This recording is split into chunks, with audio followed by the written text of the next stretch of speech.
Hey guys, just before this video starts, I just wanted to say what an awesome time I've had this season. This has definitely been the best season that I've ever had on this channel. I want to thank you all for being a part of it, for your continued support, and for everything that you've done for me.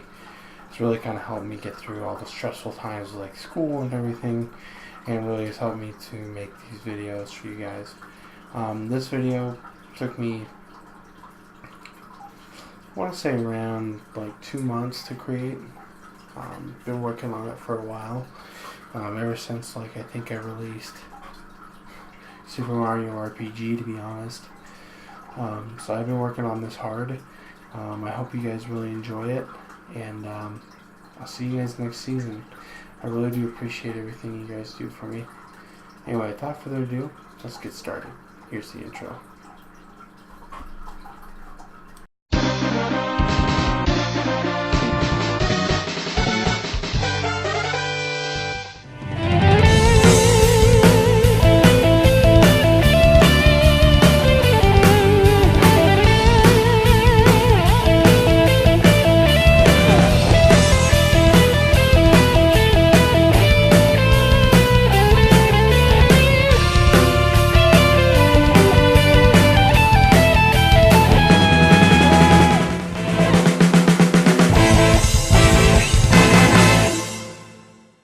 The Legend of Zelda Ocarina of Time, my favorite game of all time. Just sitting down to write this review gives me so many chills and emotions that I can't even describe. I remember seeing the commercials for this game, and I knew I needed to play it. At Christmas of 1998, I was able to play it for the first time. I remember seeing the awesome graphic, hearing the sensational music, and loving the completely stellar gameplay, and just the scope of how big this game was. This game is absolutely perfect, and no other game could compare. I remember the arguments with my stepbrothers over which was better, Final Fantasy VII or this game, and I defended this game till I couldn't defend anymore. This game was amazing, and still is amazing to this day. But just how perfect is The Legend of Zelda Ocarina of Time? Let's find out now. For the history and development, we will be going over a 7-year history of The Legend of Zelda Ocarina of Time. The game started out as a wireframe Super Nintendo-like Star Fox game, where you could play as Link, and when you go into enemy encounters and fights,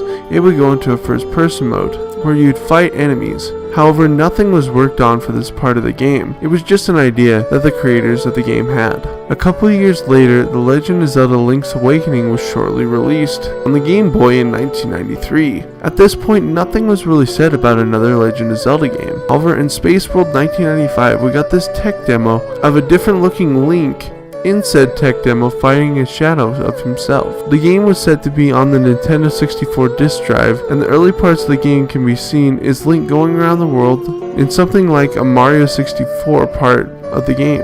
In the early parts of this game, Link can be seen going around from world to world in something like Mario 64 by jumping into paintings and going to different worlds in Ganon's castle. The movements along with the certain graphics like Link's shield were changed dramatically. The game was changed once again to make it an entirely bigger world, with the ability to upgrade cartridges in the N64 disk drive, and also connect to the internet as well. Upon creating the game was set with a completely different name, this becoming a more open world, as opposed to something like Mario 64's gameplay, which would also have the ability to keep memories stored like something like footsteps, and having them stay in the same spot for your entire adventure. While Link was on his adventure, Miyamoto wanted to make the game like a cinematic action movie. However, the requirements would require the cutscenes to be around a total of 90 minutes, which would not fit on cartridges. And also, he wanted to make fighting a Japanese style type sword fight and call it Capoeira. It's a sword technique which was inspired for the movements of the game, and they were also inspired for the Z targeting portions of these fights to keep one-on-one, as if they did the fights 2v1, this would cause the game to crash. The game had stunt performers to make these effects and actions to be recreated in the game. The game was shown a couple different conventions, and after a while the game had been shown on different N64 videotapes and magazines. Then development suddenly vanished. However, Chairman Howard Lincoln had let it be known that the game would be shipping that year in 1998. Next Generation magazine had already stated Nintendo could not afford another delay, as the N64 had been lacking of first-party releases at the time. The game was changed to just be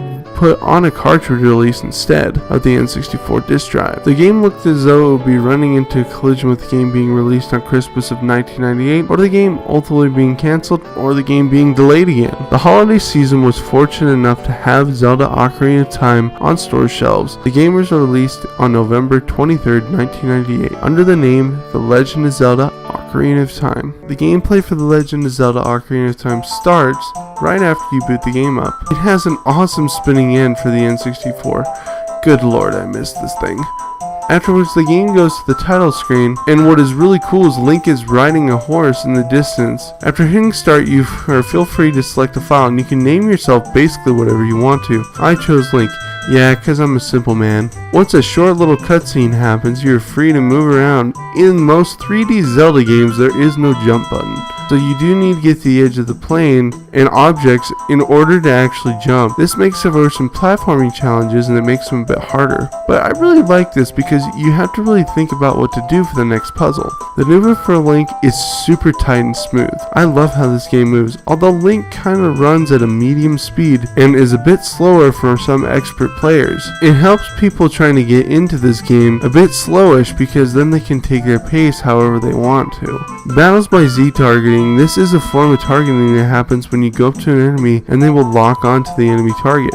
For you to fight pressing Z, it makes combat extremely helpful, especially when you're trying to lock on enemies you need to shoot with a bow and arrow or a slingshot. It makes aiming especially helpful, and actually was one of the marketing ploys that really helped critics really enjoy this game. Next, let's look at the items for the game. The first item of the game is the Deku Sticks. These are very useful in the first dungeon, and after that, I mean, they're not really used again, but at some points I like to use them, especially fighting King Dodongo. But that's really about it. The next is the Deku Nut. I actually never used them that much, but in this playthrough I found they were super useful. It can knock off the flames off the bubbles and freeze enemies around you. The next item in this game is the Fairy Slingshot. This can help Link shoot enemies in the air, and this is super useful because in certain situations, such as shooting these bats, it can really make fighting some enemies easier. The next item in the game is the Boomerang. Just like the last item I mentioned, this can help with enemies that are up in the air, but can also help hit switches, as well as stun other enemies as well. This can make for a very easy time to take down some of the enemies in this game. Also, the item comes back to you, so you can also attack these enemies on the rebound, which is really cool. The next item in the game is the bombs. You can use these with the Goron's special crop, which is a plant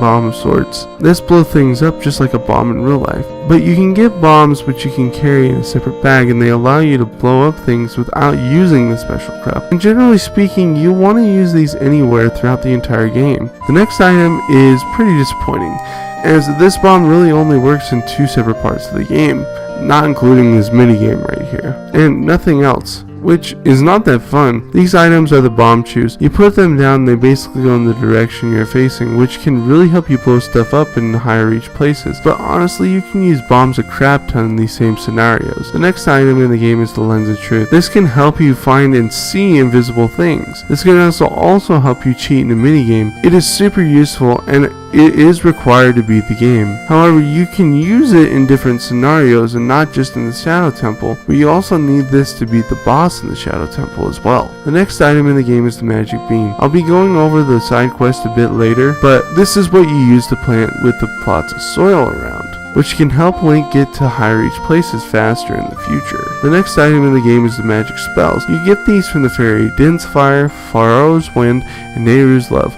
With fire, it can create a fireball around you. It's also required to beat the game, as you'll need to get access to the Shadow Temple. Pharaoh's Wind creates a warp point, which makes it so that you can go back to the place you used it. But honestly, I never actually used it. And the same with Nehru's Love. This allows you to put a shield around yourself, but you take less damage if you get more hearts, so you really don't need to use it. There are also 4 bottles in this game which can help you to hold different things, such as potions, bugs, and fairies. And you can use this on Phantom Ganon when he's sending his magic at you, and you can send it back. The bottles are super useful as they help you to carry a ton of things, and it really helps some of the side quests in this game. The next item in the game is the Hookshot. The Hookshot Link can fire into places with grip, which will send him flying into the direction where you are aiming. It can be used for combat as well, but this is mainly to get from place to place. This is also upgradable to become the long shot, which will allow Link to get to different places from further away, which is double sweet. The next item in the game is the bow and arrow. This is an awesome piece of equipment which allows you to shoot things from far away. You can also have up to 3 different arrow combinations: fire, ice, and light arrows. The arrows shoot fire and help you solve certain puzzle challenges.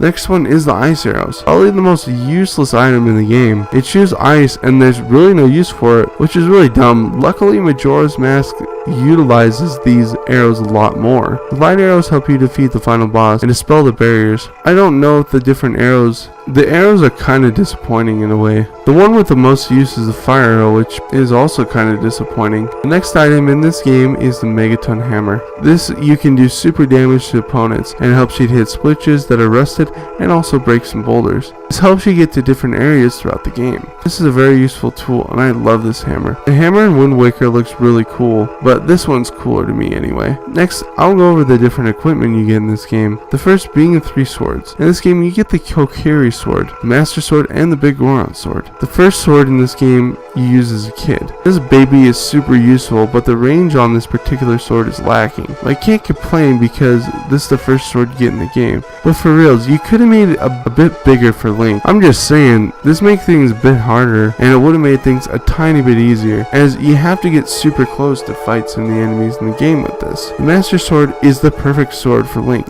adult Link anyway. This baby can do great damage to enemies that were in young Link's time. You still have to get kinda close to the enemies, but the reach is significantly better than the Kokiri sword. The best sword in the game, however, is the Big Goron sword, and I feel bad for the Master Sword in this scenario because I use the Big Goron sword significantly more in this game. But the reason why this sword is a killer on bosses and regular enemies is the sword just double the damage. It doesn't really work on the final boss, and trust me, I've taken 2 hours to defeat the final boss with this weapon. The only time the Master Sword is really useful is in the final boss. The next are the tunics. There are 3. The first being Link's signature Kokiri tunic that Link wears as a default. I really like the color. I don't know, it feels like a sin to wear anything else differently than the Kokiri tunic, even though I like the red one better. The next one is the Goron tunic. This helps Link to get into hot areas and it makes him look a bit differently. But I love how this thing looks with the mirror shield, man. This matches the tunic so well, it makes Link look super BA with the Goron tunic and the mirror shield. The next tunic is the Zora tunic. This looks awesome as well, and it helps Link from drowning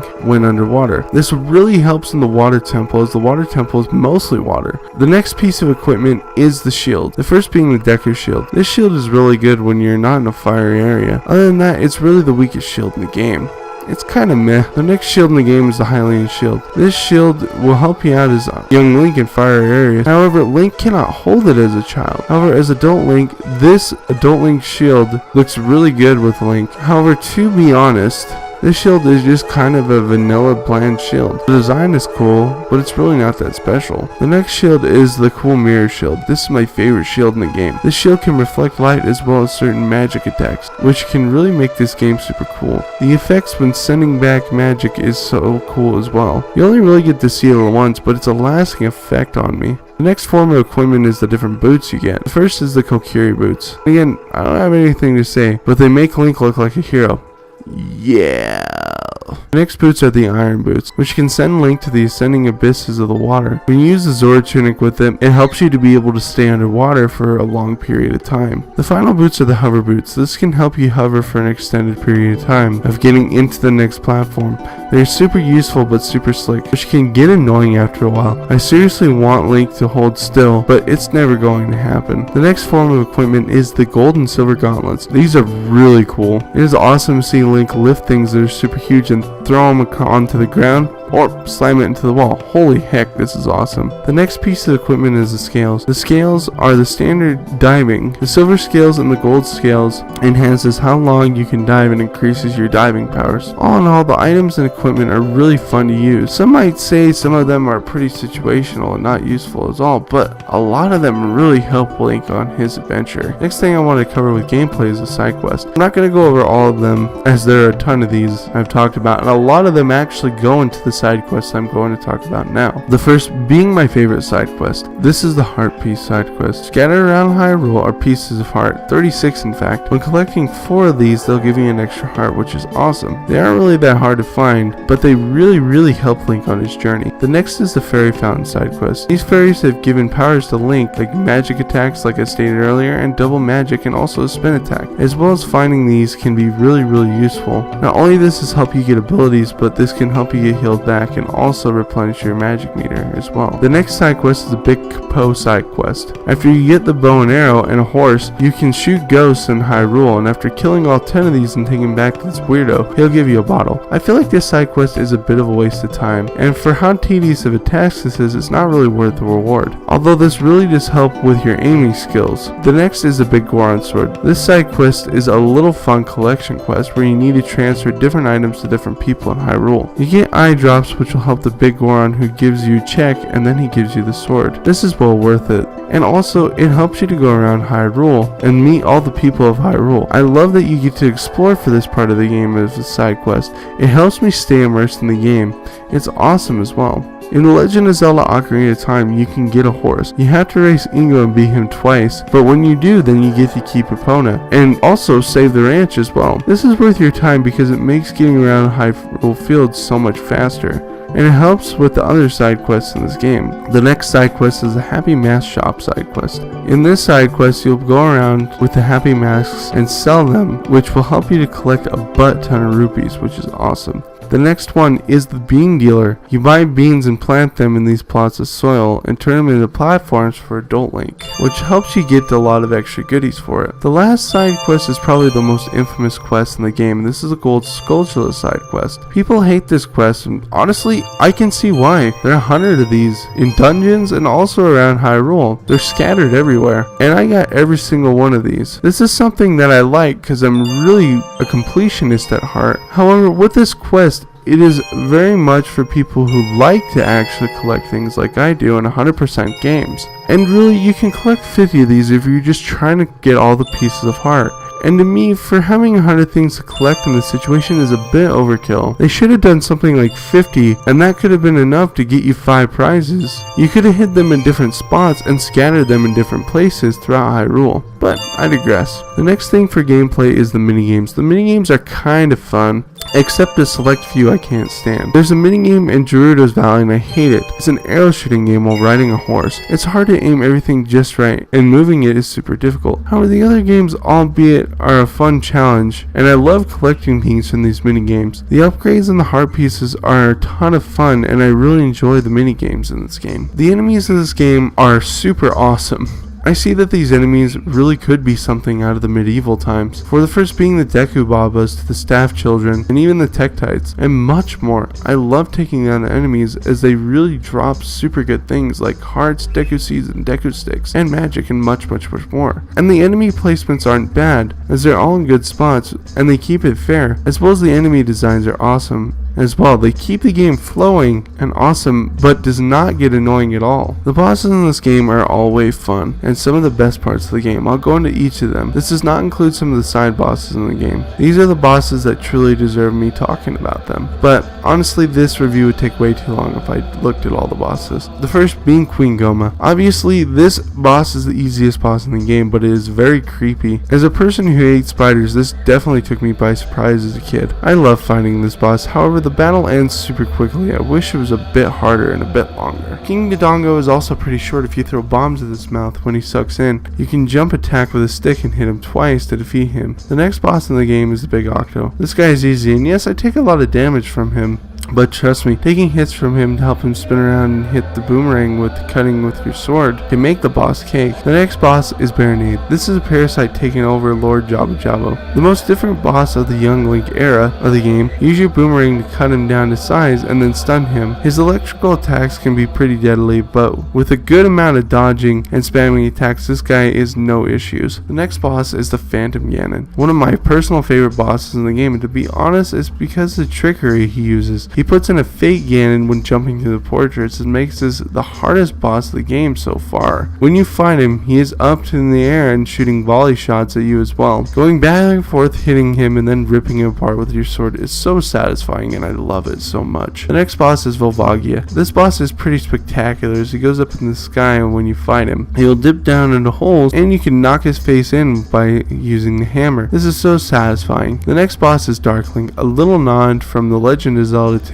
This is a super fun boss. The fact that Link has an inner struggle with himself is so freaking awesome, and I love fighting him. The next boss is Morphia. This boss is really weird. I love fighting him though. You can trap him in a corner, but you can also just as easily destroy him with the big Goron sword. He goes down super easy with this thing. The next boss is probably my favorite boss in the game. This is Bongo Bongo. He's awesome. The biggest reason why is the guy is completely invisible. He's super huge and pretty easy when you figure him out, but man, he is so freaking cool. I love this boss so much. The next boss in the game is Twinrova. Twinrova is not really that good of a boss. This is my least favorite boss in the game, and the fact is because it's not really that hard or not that cool, it's because it can be pretty tedious. The RNG can be pretty killer for me. Luckily for this playthrough, she was being nice, but man, screw this boss hard. I don't like it that much. I will go over the final boss in the story. I don't want to spoil that much. The next thing I want to go over is the dungeons. I won't be able to go over all of them individually like the bosses. I will simply point out the design. I really love the dungeons in this game. They're super memorable in this game, and even for the series, and honestly, if I were super nostalgia blind, I'd put them all in my top 10 favorite Zelda dungeons of all time, but that would be insane, so no. Not today. The dungeons from the Great Deku Tree, the final dungeons, were designed with such care and heart. Some of the puzzles in this game are super fun and awesome to figure out. I enjoy the satisfaction of solving them. I love them. My least favorite dungeons, such as the Fire Temple and Lord Jabba Jabba's Belly and a Fire Temple, unfortunately, is my least favorite dungeon in the game. And this being because it's super slow paced. And I hate the Gorons in this place. So no, you don't have to help them, but I feel as though they're too stupid to leave without talking to them. So I talk to them. But even though I don't like Lord Jabba Jabba's Belly, it is probably the most memorable dungeon in the entire game. As you go inside a fish, what more could you want? But the part of the game is carrying Princess Sassafras. This girl has the audacity to not even want me to save her, and then she says it's okay to save her. But then you have to carry her. No, Rudo, you can rot here for all I care. However, to beat the game, I have to take you, so screw you. The best dungeons in the game are the Forest Temple, Water Temple, Shadow Temple, and Spirit Temple. But darling, the Water Temple is too hard. Yeah, I can see that as a kid. I didn't really like the Water Temple. I felt like it was too confusing, but honestly, the Water Temple is really awesome design. The fact that you can make the water rise and fall is super impressive. I love this place. The boss is really fun and really makes you feel amazing once you accomplish it. And honestly, it can take you off guard after not playing it for a long period of time. But this dungeon rocks my socks off.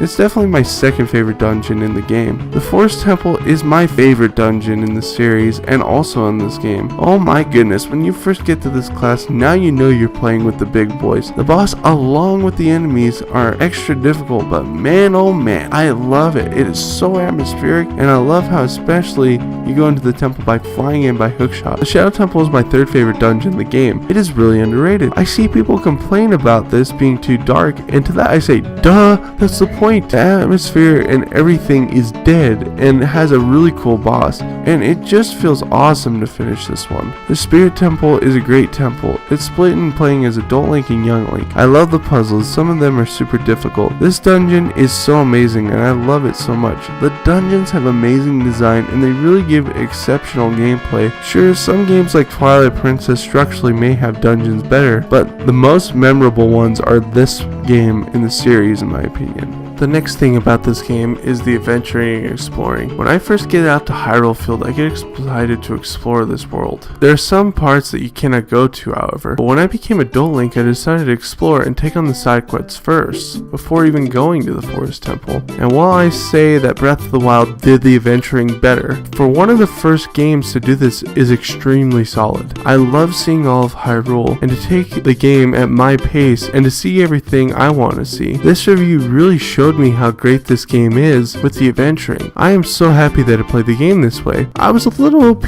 for most of the game, but you know, I don't really even care about that. I love exploring this freaking game. The final thing for gameplay I wanted to cover is the graphics. The graphics in this game have not aged super well. However, for the time being, this was insane. The environments, along with the way the enemies look, are super stunning. And this was the best thing that came on the Nintendo 64. I will say that the 3DS version is great though. The graphics have aged super well in this version. If you want something pretty to look at, play this version of the game. But man, I love the N64 graphics, so I don't even care how bad they are. This is awesome and I will love them for years to come. The music and sound in this game is spectacular. I love how the sound is in this game. The greatest thing is how the sword sounds when you swing it. Destroying enemies is insanely fun and it makes you sound like a cold-blooded killer. I love how awesome the sound is when killing bosses, as well as getting heart containers and heart pieces. This is also awesome. And when you figure out a puzzle, I love that ding. It is so amazing and satisfying to hear. The music in this game is awesome. Every piece is taken care of with so much fun and care. And the soundtrack is one of the best of all time and my personal favorite. Every situation gives you the feeling it should, from the bosses to where you are in each dungeon or place in the world. The music will put you in the mood. It should. The music in this game is spectacular. The story for this game is quite long, so try to stay away here if you want to see the spoilers. So go check the end at this part if you don't want any spoilers. The game starts with which looks like a dream sequence that shows a nightmare that Link is seeing a tall black figure, which a huge tree is instructing a fairy to find the chosen child. His name is Link. Navi the fairy finds Link to become his partner, and Link finally has a fairy partner. After talking to the locals, Link will need to find a sword and shield to get to the Great Deku Tree. After finding the Kokiri sword and buying the Deku shield, Link is now able to talk to the Great Deku Tree. The Deku Tree needs to destroy the curse that he's been cursed with. After Link defeats the curse, the Deku Tree lets him know he was doomed from the start and explains of the goddesses that watch over Hyrule: Din, Faror, and Nehru. The Great Deku Tree explains the importance of these three and tells him how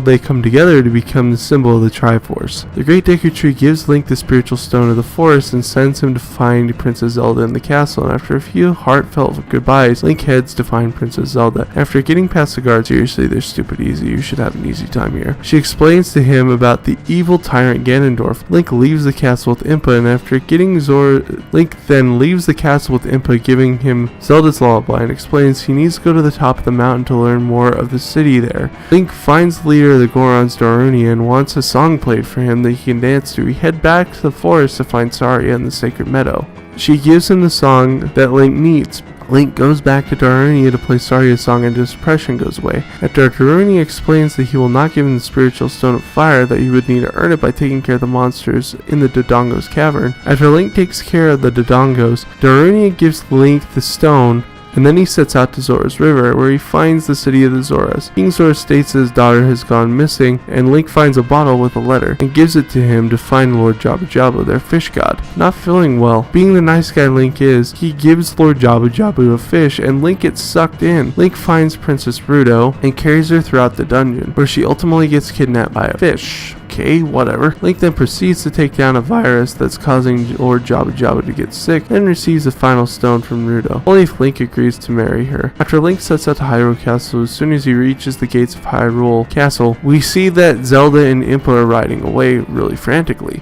A horse is being chased by Ganon, just like Link's dream. Zelda throws something in the water in desperation. Link is confronted by Ganon, where he tries but fails to stick up for himself. Link goes into the water to find the Ocarina of Time. Link then learns the Song of Time. Link proceeds to the Temple of Time. After placing the 3 spiritual stones and playing the Song of Time, the door opens. Link finds the Master Sword and pulls it from the pedestal. And after finding that Ganondorf had followed him back to the Sacred Realm, Link wakes up 7 years later from being asleep. For 7 years, Sage Rauru tells him of his destiny to save Hyrule, and gives him a medallion and says he needs to find more to awaken the sages. Link gets out to Hyrule. A man named Sheep stops him and explains the medallions where the medallions are. Link needs to find them: a forest, mountain, water, and the House of the Death, and a desert of the goddess. Link travels to each of these areas that have been disfigured by Ganon. Link gathers 5 medallions, heads back to the Temple of Time where Sheik is waiting, and explains to Link that he's talking about taking down Ganon. And seeing that Sheik also has a Triforce piece, he is magically transformed into one of the biggest plot twists in gaming, Princess Zelda, who's been hiding away as a member of the Sheikah for 7 years. After a short reunion, Ganon kidnaps Zelda. Link then proceeds to the castle of Ganon where he'll face a few trials, but with the sage's help, Link reaches Ganon where the Triforce pieces resonate. And after Link fights Ganon, Link defeats Ganon, but with his last bit of power he tries to take down the tower with Link and Zelda inside. They escape to find that Ganondorf reaches his final form, Ganon. Link defeats Ganon. The game officially ends with the sealing of Ganon away from Hyrule. And now Hyrule is once again at peace and everyone is in their own correct time. Navi leaves and Link heads back to the castle and the game ends. The game ends with the end and turning black and white, and Link and Zelda looking at each other, and their adventure is over. The story for The Legend of Zelda Ocarina of Time is fantastic. I am a huge fan. The only thing is the holes with the time travel are big, but not huge. But the story is really awesome, and it has a huge twist at the end of the game. And I'm not gonna lie, it caught me off guard when I was a kid. And honestly, I felt super lied to by Zelda. What a freaking jerk. Who cares? And I don't really understand how people don't see what Ganon's done around the world. The Zoras are trapped under ice, the Goron village is completely non-existent and was a thriving city at once. Oh, and the Re-Deads at the Hyrule Market. But also the fact you have to go into the frickin' Dungeon of Death just to get frickin' stuff so you can actually beat the game. Are you guys insane? The story is excellent and full of action with twists and turns along the way. This story is something special and it feels like they took their time with this one. I love the final boss and the form before it. Ganondorf is excellent and an epic final boss, while Ganon is probably the coolest Ganon in the series, and the end credits really make you feel like you accomplished an awesome game. The Legend of Zelda Ocarina of Time. What a game. I mean seriously folks, what a freaking game. This game is one of a generation, heck, once of a lifetime. This game has the best music, dungeon design, gameplay, and one of the best stories in the entire series. Although not necessarily my favorite Zelda story in the series, I really enjoy this game's story, and the gameplay really complements the design with the overall gameplay and story. It is perfection at its finest, and I love this game so much. This game revolutionized gaming forever, and especially with adventure games. I can see why other people like other games, not only in the series but other games better, as I can understand when they play their favorite game of all time how they feel. This game is around one of only 3 games to ever make me emotional enough to tear up and cry. But it's not because it's a sad game, but it's because the game is over, and I'm done with the greatest game of all time. Hopefully I don't break down when I finally get to rendering this video, but no guarantees. With that folks, I give this game score 7,900,856,132 out of 10. But that's a bit overboard, so we'll just go with a 10 out of 10. Thank you all for an awesome Season 3, and thank you for watching. I will see you in the next season and the next episode.